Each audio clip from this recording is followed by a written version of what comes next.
Nung araw kasi, nakakahiyang magtanong. Baka isipin nila bobo ako. Eh ngayon, pag hindi ka nagtatanong, confirm na bobo ka na talaga. So you gotta figure out kung bakit sila laging top first honor. Alam mo kung bakit laging first honor sila? Meron silang template. Si marami mga nasa social media kung ano-ano pinagtuturo ng mga walang kakwenta-kwentang bagay. Yung iba naman nagtuturo, hindi na kailangan ng diploma. Diskarte lang. The thing that changed my entire life is three of them. Number one, Zig Ziglar. Number two, Dennis Waitby, who now becomes my friend and my mentor. And number three, that's Jim Rohn. Changed my entire life. Wala akong pera.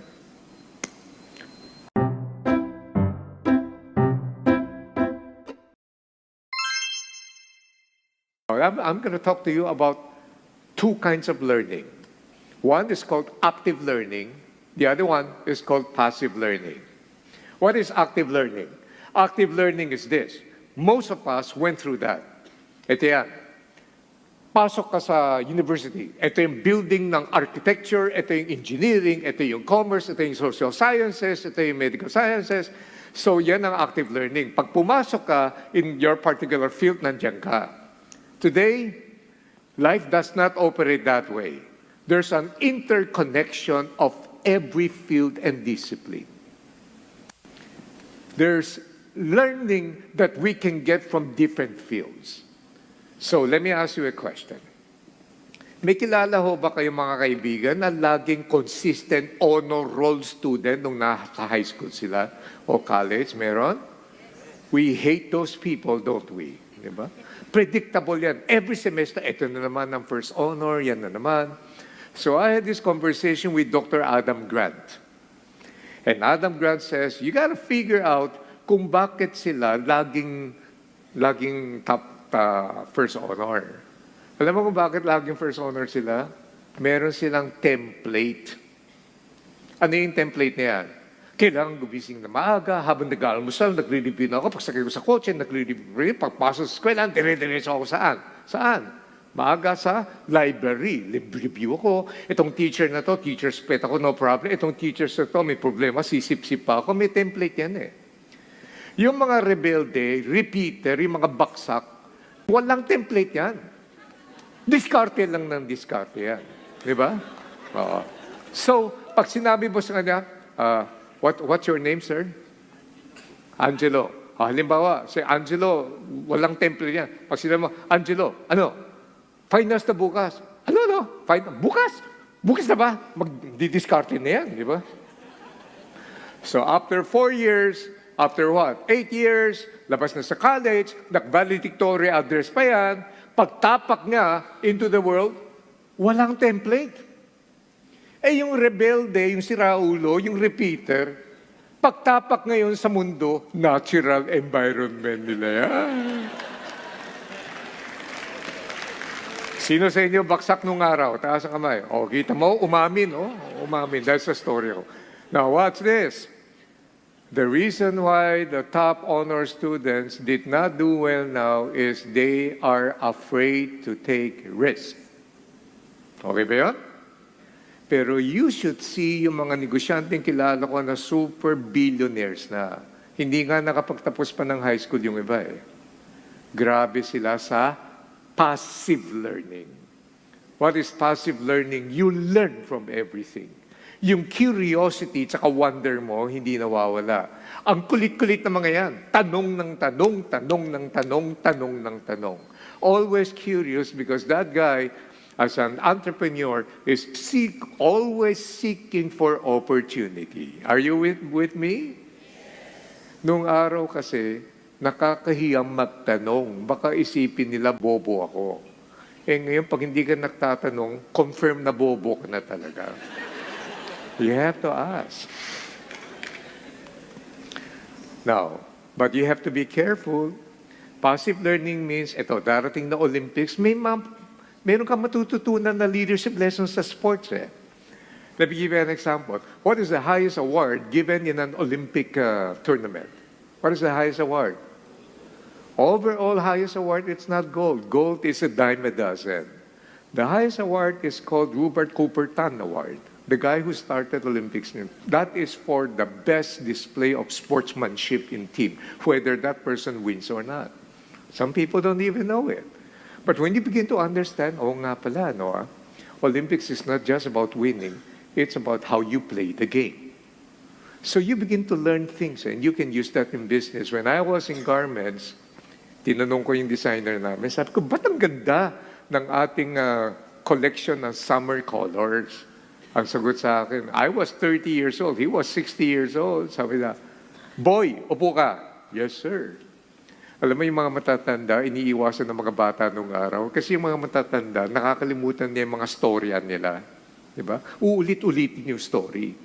So umiiwas ngayon yung mga bata. Ako naman, pinagtsatsagaan ko yan dahil gusto ko matuto.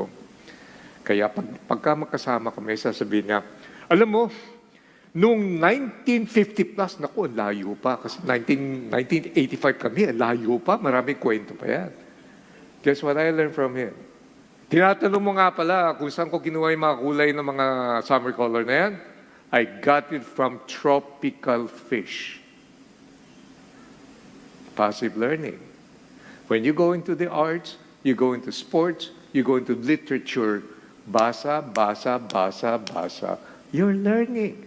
You don't just confine yourself in active learning in your industry, but you learn about what's happening outside. Do you get it na? But be careful. Technology affords everybody to become an expert kahit na fake experts. Kaya, iingatan mo yan.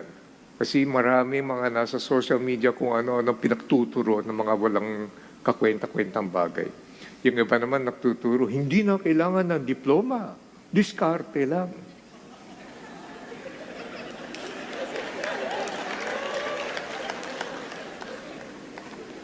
Ang problema ko dyan, yung nagtuturo ng ganyan, pag nagkaroon siya ng brain tumor, mapapa-opera pa siya sa isang brain surgeon na walang diploma pero magaling dumiskarte, di ba?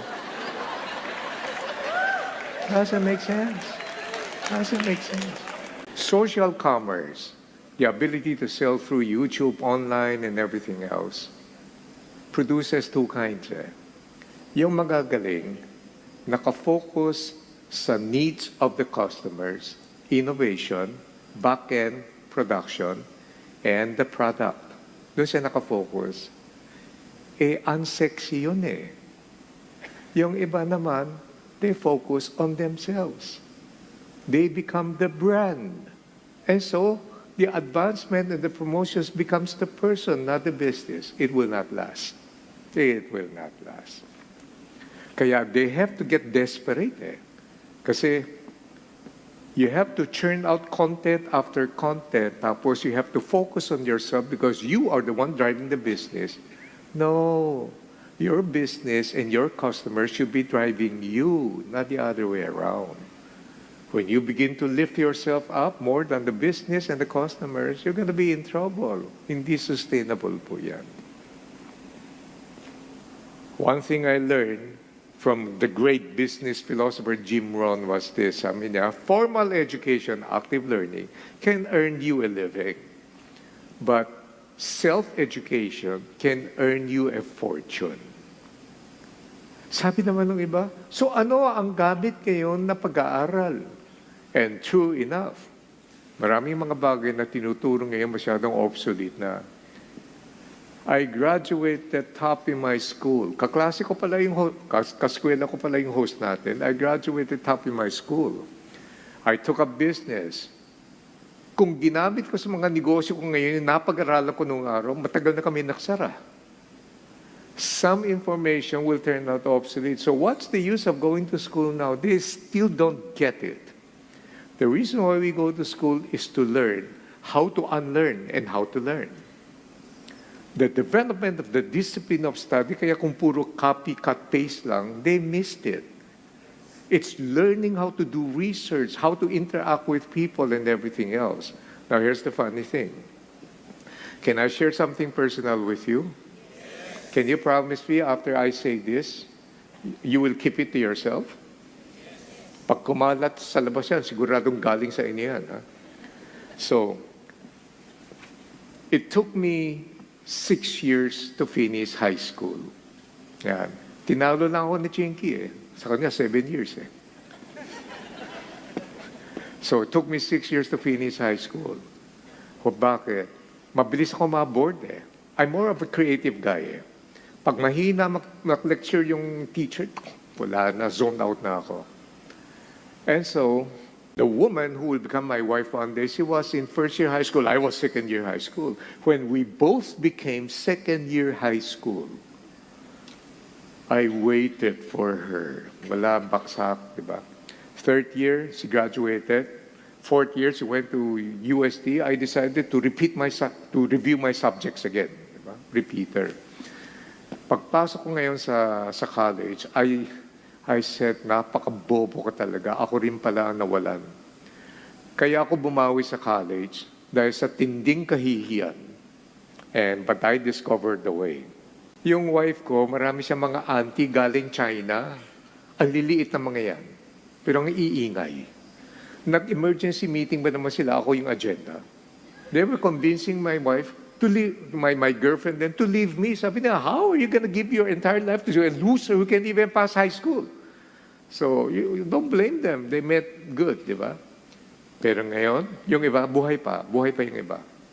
Yung iba, pag nakikita ko, Francis, we're so proud of you. Bugbugin ko kaya ng mga to. Para makabawi, I went to college. I decided to do something I've never done before in my life. I studied.